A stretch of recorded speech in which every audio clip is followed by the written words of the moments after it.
Hi everyone, it's Kyle and I'm back for part 2 of the Encounter Zone part of the level design series, level design breakdown series, that's it.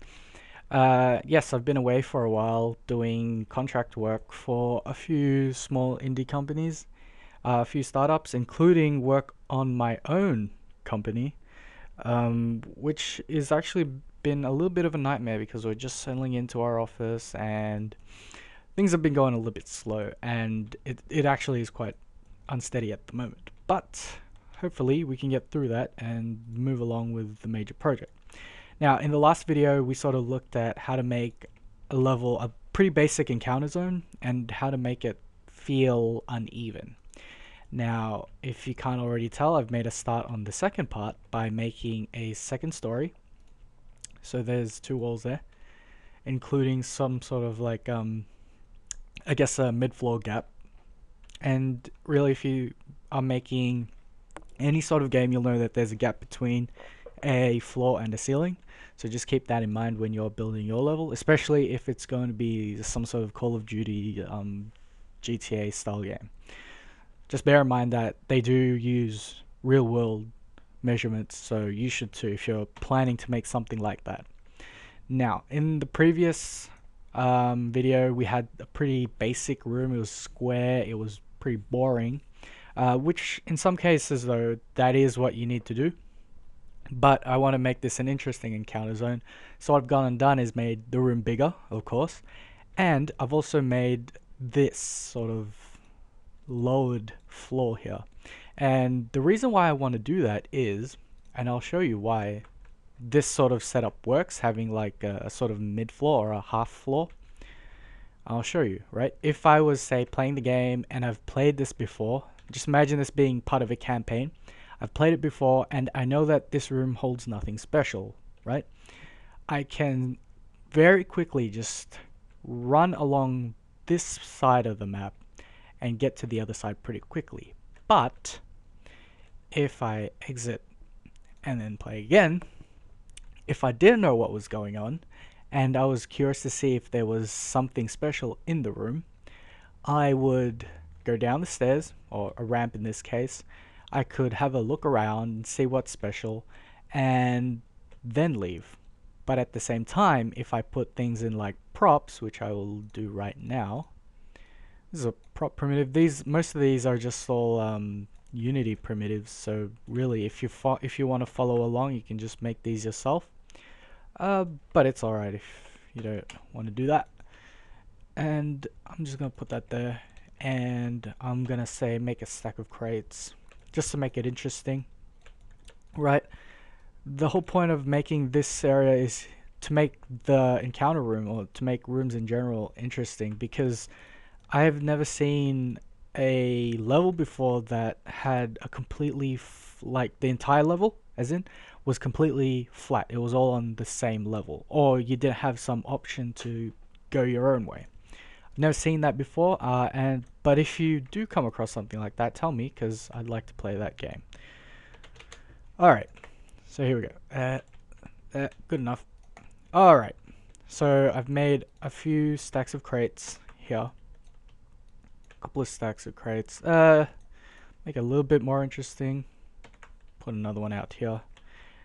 And the reason why I'm being very finicky about this is because, well, as a level designer, you sort of want to get it right the first time and make it fun and playable. But at the same time, that, you know, you do need to practice, and you do need to make sure that people will enjoy the levels that you play. But okay, so here we go. I've got something. I don't really know what it is, but it's something. So let's play that again. And we're going to slap on a texture onto, say, I'll duplicate this again, and I'll sort of hide it behind these crates over here. Right, so for first time players, this is going to be really enjoyable because they don't know what's out here. They don't know what this room holds or what potential secrets this room can hold. Now this is red. We're going to pretend that that's an important prop or something useful for the player, right? So we're going to play it. And really, even if you are experienced, you'll come across that anyway. But at the same time, if you're inexperienced with the game, you suddenly pop up here and enemies start spawning, they start coming through the door, you're going to get caught off guard. Whereas if you decide that, I'm going to go down this way, take some cover, shoot, sort of really drag out the fight a bit, then it's going to be a lot more interesting for you. Alright, so it's slightly interesting, but at the same time, like if you've seen the last 3 playthroughs of this level that I've made, this particular area is pretty bare. So again, we're going to make it so that it's not all entirely exposed. We're gonna put crates. For some reason, I don't know why they're still popular. Crates are like the #1 choice for props. Really, you should be dressing up your level with other things, like make the walls pop out a little bit, or put some interesting lights in, which we'll actually go through later on. Okay, so we've got that, and it still feels a little bit bare, doesn't it? So let's keep going. Let's keep going on a roll with this, and we're gonna put in a something. Nope, don't have one. I'm gonna make a fence. I'll make a fence piece using this prop primitive thingy. Alright, so we want to be able to restrict the player from being able to jump from this platform onto the floor below, right? Sometimes that kind of ruins things. Whoops. 1. We want to make the Z 0.1. Yeah, that seems fair. 1, 0.05 if you really want to be picky about it, like me. Sorry about my voice. I don't know what's happened. I think I caught a cold or something, and it's springtime. And whoops, looks like that's not larger. Oh, okay, I know why. It's because it's 2.5 and not 2 meters. Alright, so here we go. We're making a fence here, and like I said, this is to prevent the player from sort of jumping platform and completely ruining the level flow, which I spoke about in my first 3 videos actually. And we are enabling, well, actually we're ensuring that the player really just makes the right choice that they feel comfortable with right when they enter the room. Okay, so here we go. We've got a fence. Just pull that over there. Bring that forward. That's good. Alright, back into textured view. We'll zoom back out. Okay, so we've got something that's a little bit more interesting. I still think that we can make a few tweaks, but I'll do that later on. Now, here we go. Okay, I can't pass through there. I can't pass through there. If you're wondering why I have a character standing there, from this angle, looks like she's just staring at me. But if you're wondering why, it's because, well, I need a height reference. Scale reference is very important if you're making a game, right? So grab one of the models that the character artist or you made yourself, and put in your scene, because really it's going to be very important.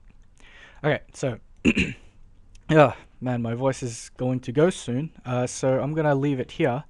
So really today we've sort of quickly covered what makes a room interesting. So the size of the room makes it interesting, but also really it's context sensitive. So if you want a short encounter, you'd obviously make a smaller room. If you want a bigger encounter with a long time sort of spent taking cover and moving and keeping things slow, then you'd make a room bigger and spawn more enemies. You'd also want to make uneven levels. So probably in the next video, which will actually be I will actually start constructing a second story for this level. You'd want to put in a height advantage for either yourself or the enemy, depending on how you want the level to feel.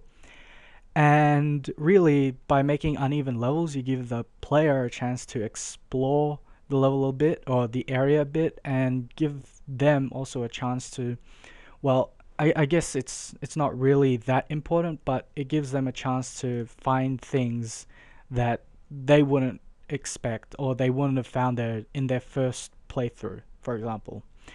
And also, by making a second sort of press in at inset level, we've basically told the player that, well, this is dead man's land, right? This is where there's going to be a lot of action, but by going into this area, indicated by this prop here, we've given them the opportunity to, well, get something out of it. They haven't just wasted their time by running into danger, and really, you gotta reward the players sometimes. So, my voice is just about gone.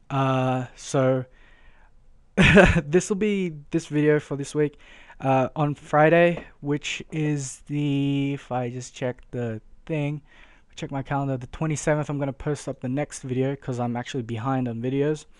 By Friday, you'll have another one, which we will go through making the second story. But until then, I'll see you all later. Bye.